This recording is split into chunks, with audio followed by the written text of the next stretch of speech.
Of all the countries that have come into existence in the last century, no country's birth certificate is more legitimate than that of Israel. One reason is that many of the men who founded the country, Theodore Herzl, Zeb Jabotinsky, David Ben-Gurion, Menachem Begin, Yitzhak Shamir, were either lawyers or had legal training. They were obsessed with making it legal. Unlike almost every other country, lawyers, not generals, were the midwives of Israel's birth, or more accurately, rebirth, since it had existed as an independent country twice before in history. Step by legal step, Israel moved legally toward nationhood, from the Balfour Declaration in 1917 to the San Remo Agreement in 1920, to the League of Nations Resolution in 1922, to the Anglo-American Convention on Palestine in 1924, to the partition of land ordained by the United Nations in 1947 into a nation-state for the Jewish people and an Arab state. Yet immediately upon its lawful establishment in 1948 as the nation-state of the Jewish people, Israel was illegally attacked by all the surrounding Arab states, as well as by elements of the local Arab population. In defending its right to exist during that war, Israel lost 1% of its population, including many civilians and Holocaust survivors. It also lost some of the land assigned to it by the United Nations. It captured other land from the aggressors that was originally assigned to the Arab state.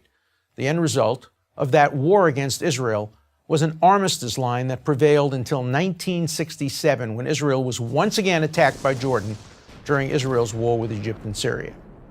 Between 1948 and 1967, despite the armistice, Arab terrorists continued to infiltrate Israeli borders and to injure and kill Israeli citizens. That was part of an official policy by the surrounding governments and by leaders of local Palestinian groups. All of it was in violation, obvious violation of international law. Following the establishment of Israel, a transfer of populations occurred. Several 100,000 Arabs who fled from Israel during the War of Independence were not allowed to return. Some had chosen to leave, assured by their Arab leaders that the fledgling country would not last a week. Others were forced to leave. At that time, approximately the same number of Jews were forced to leave Arab countries, another violation of international law, where they had lived for thousands of years.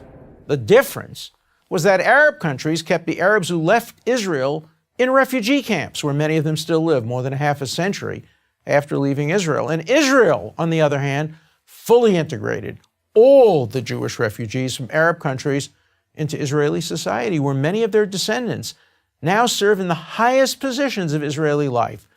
Israel's establishment as the nation-state of the Jewish people by entirely lawful means is quite remarkable for several reasons. First, there is no country in the world that is as surrounded by hostile enemies as is Israel. It's been that way since 1948. Yet Israel sought the way of the pen rather than of the sword. It has needed the sword to survive, but its preference has always been for the pen. That is, for peaceful negotiations. Its peace treaty with Egypt in 1978, its peaceful abandonment of Gaza in 2005, and its many attempts to reach a peace agreement with the Palestinians are examples. Yet despite its entirely lawful origins, Israel is the only country in the world today whose origins, and therefore its very legitimacy, have been questioned by the General Assembly of the United Nations, by numerous member nations, and by many organizations that claim the mantle of human rights and the rule of law. Ironically, current attacks on Israel's legitimacy have taken the form of lawfare, the use of international law as a weapon.